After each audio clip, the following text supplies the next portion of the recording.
1972 साली आमच्या आजोबांनी हा बिझनेस स्टार्ट केला होता, एक छोट्याशा टेबलवरती. भजीपाव तेव्हा स्टार्टिंगला आम्ही आजोबांनी भजीपाव स्टार्ट केले होते. नंतरनं वडापाव स्टार्ट झाला. भजी आमचे खूप फेमस होते. नंतरनं वडापाव जसा लॉन्च केला तर वडापावला पण जास्त क्रेज झाली आणि मग नंतरनं वडापावच्या क्रेजमुळे आम्ही भजी बंद करून टाकली. आमची आता थर्ड जनरेशन आहे आता आणि फोर्थ पण आता येईल लवकरच. आता किती शाखा आहेत? आता टोटल 6 ब्रांच आहेत आमच्या. हडपसर, नळस्टॉप आणि कॅम्पमध्ये आहेत. आमचं सेंट्रलाइज किचन आहे. तिकडून सगळा मटेरियल बाहेर जातो, म्हणजे आउटलेटला जातो आणि तिकडे त्यांचं रॉ मटेरियल लावून त्यांचं तिकडे फ्राय होतं. कसं ट्रान्सपोर्ट?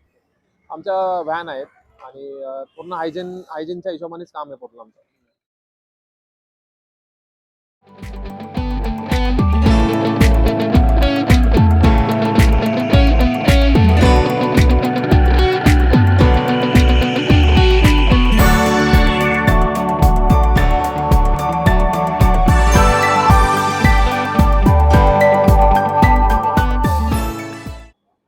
$2000 ते $3000.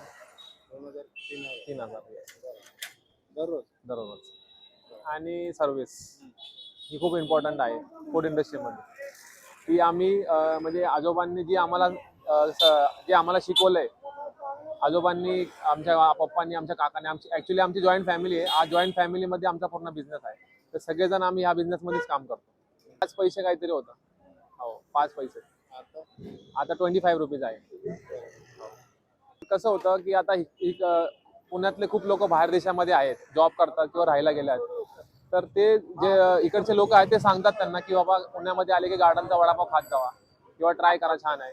तर त्या हिशोबाने सगळेजण येतात आणि वडापाव ट्राय करतात आणि त्यांना खूप आवडतो तो वडापाव.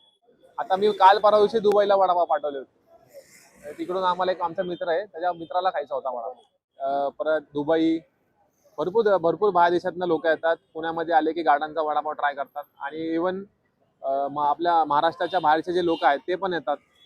गणपतीला दगडूशेठ गणपतीला दर्शन केल्यावर खास हमखास इकडे येतात वडापाव खाण्यासाठी.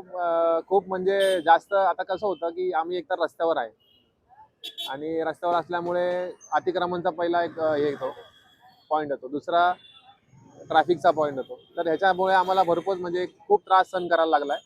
आणि पोलीस लोकांनी पण म्हणजे असं खूप सहकार्य करतात आम्हाला की बाबा तुम्ही लावा, फक्त पण थोडंसं तुमचं पार्किंगवर थोडंसं हे करा, नियोजन करा कसं काय करायचं आहे. आत्ता मध्ये मागच्या वर्षामध्ये 9 महिने बंद होतं आमचं, म्हणजे इकडून आम्ही तिथं शिफ्ट केलं होतं पलीकडे. तर तेव्हा खूप त्रास झाला आम्हाला, म्हणजे एवढ्या वर्षामध्ये 53 वर्षामध्ये तेव्हा त्रास भरपूर झाला आम्हाला. वर्षभराचा टर्नओव्हर किती असेल? एवढं मला माहिती नाही, कारण की कसं आहे मी एक 4-5 वर्ष झाले आम्ही आता म्हणजे बिझनेसमध्ये एवढं एंटर झालोय. नाहीतर आम्ही पहिलं माझं थोडं मी दुसरं काम बघायचो, म्हणजे मॉडेलिंग वगैरे करायचो. मी आता आलोय, आता हळूहळू मला माहित पडेल. नाही, फ्रँचायझी मॉडेलमध्ये आम्ही काम करत नाही आणि ह्याच्या पुढे करणार पण नाहीये. आता जेव्हा मी आतमध्ये म्हणजे माझा भाऊ झाला, आमचे सगळे भाऊ आहेत, म्हणजे आम्ही फॅमिली आमची 4 काकांची आहे. माझे पप्पा धरून 4 आहेत, तर त्यांना एकच मुलगा आहे. तर आम्ही सगळ्यांनी, आमच्या भाऊ लोकांनी पण मी कन्सेप्ट आणलाय की गार्डन वडापाव पासून ते कॅफे पर्यंत. तर आम्ही 2 कॅफे लॉन्च केले आहेत, म्हणजे वडापाव पासून ते तिथे सगळं आयटम भेटणार तुम्हाला. तर आता नवीन हॉटेल आम्ही समोर एक लॉन्च केले तिथे. पण वडापाव विकता तुम्ही अजूनही गाड्यावर, काय काय? लोकांना एक इथं वाईब बसलेली आहे की बाबा हातगाडीवर थांबून खाऊन खूपच मजा वेगळी आहे वडापाव खाण्याची. आणि एक ॲटमॉस्फिअर असतो की बाबा खाताना एक मजा असते. तर ते कस्टमर सांगतात आम्हाला की बाबा तुम्ही हॉटेल जरी ओपन केलं तरी आम्हाला ती मजा तिथे येणार नाही जे इकडे येते.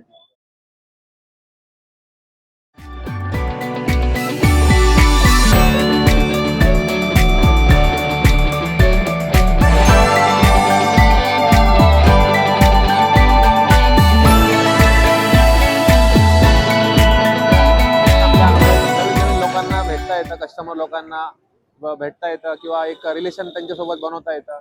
आणि चांगले लोक पण आहेत आणि म्हणजे वाईट लोक पण आहेत की बाबा येतात, पिऊन खाऊन येतात की बाबा शिवी देतात. त्यांना आम्ही आता रस्त्यावर आहे तर त्यांना वाटतं की आम्ही रस्त्यावर हातगाडीवर धंदा करतो, तर ते आम्हाला थोडं वेगळ्या पद्धतीने बोलतात, शिवाय गाळ्या करतात. तर ते आम्ही आमच्या हिशोबाने हँडल करतो. म्हणजे आहेत, भरपूर चांगला अनुभव पण आहे आणि वाईट अनुभव पण आहे. काय झालं? आहे कसं ना, आहे वाटतं? ना, आहे. छान आहे, खूप छान वाटतं. म्हणजे एक आपुलकी असते आणि आपुलकी हिशोबाने आपण त्यांना एक सर्व्हिस देतो किंवा म्हणजे एक आपल्या घरच्या नात्याच्या हिशोबानेच आपण त्यांना ट्रीट करतो. एखादा भरपूर कस्टमर आहेत की रोज येतात. 3 टाइम खाणारे पण आहेत वडापाव. हो. एक वडापाव, एक ताक. सकाळी एक वडापाव, एक ताक. संध्याकाळी एक वडापाव, एक ताक. आणि दुपारी एक वडापाव, एक ताक. असे 3 टाइम खाणारे पण आहेत. सगळ्या क्लास येतो. मिडल क्लास येतो, गरीब गरीब म्हणजे गरीब पासून ते मर्सिडीज पर्यंत तुम्ही समजून जावा. आता मर्सिडीज लावून तिथं पार्क करतात आणि खुद स्वतः लाईन मध्ये येऊन थांबतात वडापाव घेण्यासाठी. थांबतात. हो. त्यांचं ते काय येतात? कारण त्यांच्यावर एवढा सगळा पैसा आहे. पिझ्झा खाऊ शकतात, बर्गर खाऊ शकतात, वडापावच.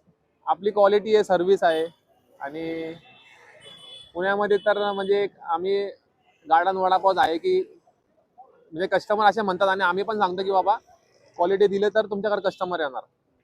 तर ते असा एक आमचा मोटिव्ह आहे आणि आम्ही पुढे पण असं चालू ठेवणार की गरीब पासून ते अमीर पर्यंत किती हाय क्लास असू दे ती आमच्याकडे येणार. क्वालिटी आणि क्वांटिटी तर बिझनेस करता बिझनेस करता येतं ते पाहिजे. ती गोष्ट 2 गोष्ट पाहिजेत बिझनेसमध्ये, क्वालिटी आणि क्वांटिटी.